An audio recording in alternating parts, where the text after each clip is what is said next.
నక్క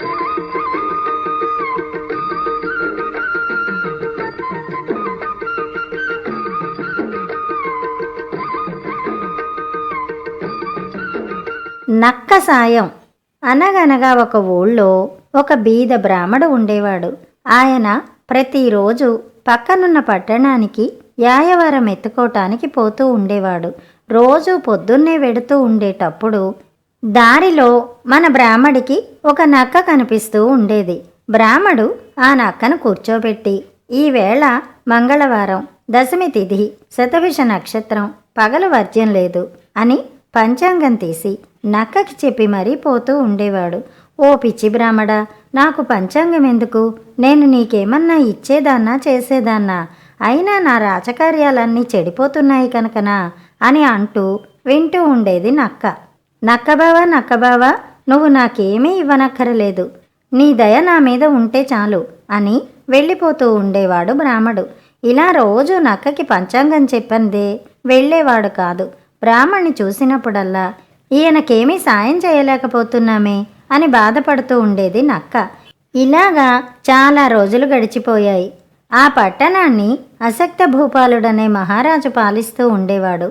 ఆయన ఒక సామంతరాజును మోసపుచ్చి అతని కూతుర్ని ముసలితనంలో మూడో పెళ్లి చేసుకున్నాడు. ఆ ముసలిరాజుతో కాపురం చెయ్యటానికి ఇష్టం లేదు ఆ ముద్దుల రాణికి. అందుచేత రాజుగారికి తెలియకుండా తన ఆభరణాలు, కట్టుకునే బట్టలు అన్నీ తీసుకుని ఒకనాటి అర్ధరాత్రి వేళ తన కన్నవారింటి నుంచి వచ్చిన చాకలి సాయంతో రాణి పుట్టింటికి బయలుదేరింది. పట్టణం దాటి వచ్చేసారిద్దరూ. ఊరు బయట పారుతోంది ఒక ఉప్పుటేరు. అర్ధరాత్రి అవటం చేత అక్కడ నావలేమీ లేవు. ముందుగా నగలు, బట్టలు అన్నీ అవతలొడ్డుకు చేర్చి తర్వాత మిమ్మల్ని చేరుస్తాను అన్నాడు చాకలి. రాణి కూడా సరేనంది. చాకలికి బట్టలు, ముక్కు పుడకతో సహా ఆభరణాలన్నీ ఇచ్చింది రాణి. అవన్నీ తీసుకుని సురక్షితంగా ఏటి అవతలి ఒడ్డుకి చేరుకున్నాడు చాకలి. ఇంకా ఆలోచన మొదలెట్టాడు. రాణిని నేను కన్నవారింటికి తీసుకెళ్ళినట్లు తెలిస్తే రాజు నన్ను చంపుతాడు. ఈవిడ్ని తీసుకువెళ్ళడం అంటే బుద్ధిపూర్వకంగా చావు కోరుకోవడం అన్నమాట. ఇలా అనుకుని ఆభరణాలతోటి పరారయ్యాడు చాకలి. యువతలొడ్డు నుంచి కేకలు వేయ మొదలుపెట్టింది రాణి. జవాబు చెప్పడానికి వాడక్కడుంటేగా. చాకలి ఎంతసేపటికి రాకపోవడం, తను ఒక్కరితే ఒంటరిగా ఉండడం, ఇంతలో తెల్లవారబోతూ ఉండడం, ఇవన్నీ రాణికి పిచ్చెత్తినట్లయి ఆలోచిస్తూ కూర్చుంది. ఇంతలో ఓ మాంసపు ముక్క నోట కరుచుకొని ఆ దారే పోతోంది మన నక్క.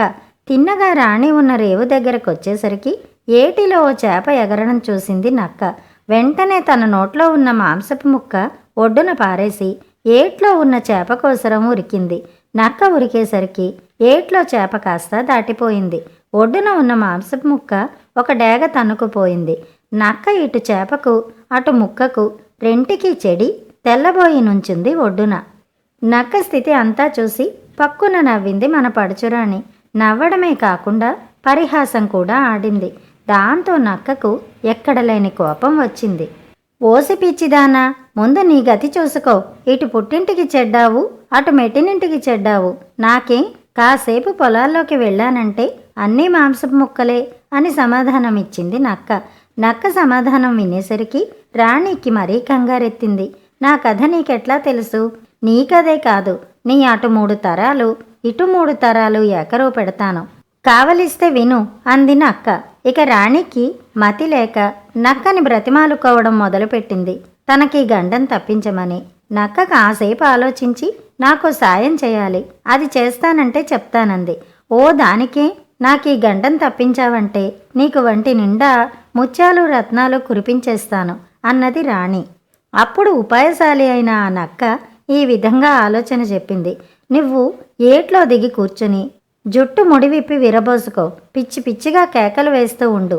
నీ కేకలు విని పట్టణంలో వాళ్ళంతా ఇక్కడికి చేరుతారు. నీ హడావిడి చూసి నీకు పిచ్చెత్తిందని, ఏట్లో పడి కొట్టుకుంటూ కేకలు పెడుతున్నావని పుకారు పుట్టిస్తారు. ఈ సంగతి రాజు చెవిని కూడా పడుతుంది. అప్పుడు ఆయన నిన్ను తీసుకెళ్ళి నీకు అనేక వైద్యాలు చేయిస్తాడు. ఎంతమంది వైద్యులు వచ్చినా నీవు మాత్రం రెచ్చిపోతూనే ఉండు. నేను శుక్రవారం పొద్దున్నే ఓ బ్రాహ్మణ్ణి పంపుతాను. ఆయన వచ్చి నీ చెవిలో నక్క పంపిన బ్రాహ్మణ్ణి అని ఊదుతాడు. అంతటితో నీ పిచ్చి తగ్గినట్టు నటించు. ఇదే నీవు నాకు చేయవలసిన సాయం. ఈ సాయం ఇప్పుడు చేస్తానని చెప్పి తర్వాత అలా చెయ్యకపోతే నిన్ను ఈ ఒక్క పట్టణమే కాదు, ఎక్కడా తలెత్తుకు తిరగడానికి లేకుండా చేస్తాను. జాగ్రత్త, తెలిసిందా అని చెప్పి వెళ్ళిపోయింది నక్క. సరేనని రాణి జుట్టు విరబోసుకుని ఆ ఏటిలో కొట్టుకుంటూ పిచ్చి కేకలు మొదలుపెట్టింది. తెల్లవారేసరికి ఈ వార్త ఆ నోటా పాకి కోటకు చేరింది. రాజుగారి భార్యకి పిచ్చెత్తిందని, ఏట్లో పడి కొట్టుకుంటోందని రాజుగారికి ఇది తెలిసి తన భార్యకి నిజంగా పిచ్చెత్తిందనుకుని 10 మంది దాసీలనిచ్చి మేనా పంపాడు. ఆ దాసీలు వచ్చి రాణికి బట్టలు కట్టి మేనాలో ఎక్కించి ఇంటికి చేర్చి గదిలో పెట్టి తాళం వేశారు. గదిలో ఉండి మేడంతా దద్దరిల్లేటట్టు అల్లరి చేస్తోంది రాణి. వేళకి తిండి తినదు, పిచ్చి కేకలు. ఇవన్నీ రాజుకు మరింత కంగారెత్తించాయి. ఎంతోమంది వైద్యులు వస్తున్నారు, చూస్తున్నారు. కానీ ఏం లాభం? వైద్యుల్ని చూసిన కొద్దీ రెచ్చిపోయి వాళ్ళని కొట్టడం తిట్టడం కూడా చేస్తోంది. ఇది చూసి వైద్యం చేయడానికి కూడా ఎవరూ రావడం లేదు. ఇలా 4 రోజులు గడిచాయి. రాణి పిచ్చితో పాటు రాజుకు బెంగ కూడా ఎక్కువైంది. ఆనాడు శుక్రవారం. మామూలుగానే నక్కబావకు పంచాంగం చెప్పాడు బ్రాహ్మడు. నక్క రాణితో చెప్పిన రోజు అదే. ఓ బ్రాహ్మడా, నేను నీకేమీ ఇవ్వకపోయినా నీ విధి నీవు నెరవేరుస్తున్నావు. మన పట్టణం రాణికి పిచ్చెత్తింది. నీవు వెళ్ళి ఆ పిచ్చి బాగు చెయ్యి. నీకు కావలసినంత ధనం ఇస్తాడు రాజుగారు.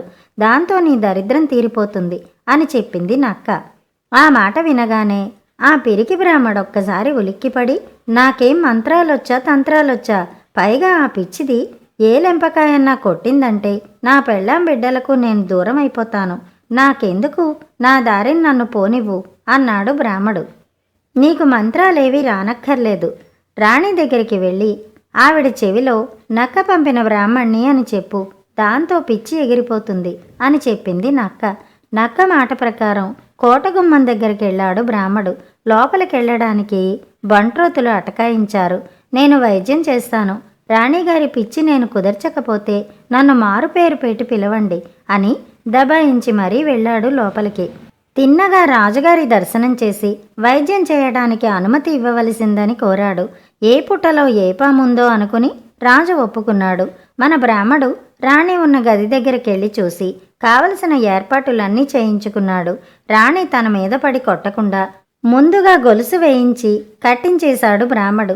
తనకి మంత్రాలు వచ్చినట్టు నటించి హ్రాం హ్రీం హ్రూం అని ఏవేవో కొన్ని మంత్రాలు చదివి ఎవళ్ళూ లేకుండగా చూసి గది తలుపులు దగ్గరగా వేసి రాణి దగ్గరికెళ్ళి మెల్లగా చెవిలో, నేను నక్క పంపిన బ్రాహ్మణి సుమా అని ఊదేశాడు.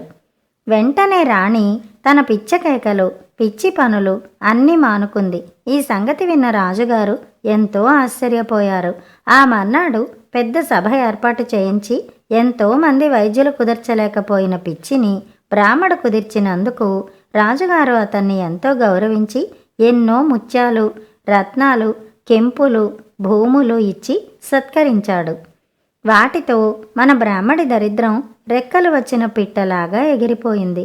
చూసారా నక్క బ్రాహ్మడికి ఎంత సాయం చేసిందో. కథ కంచికి, మనం ఇంటికి.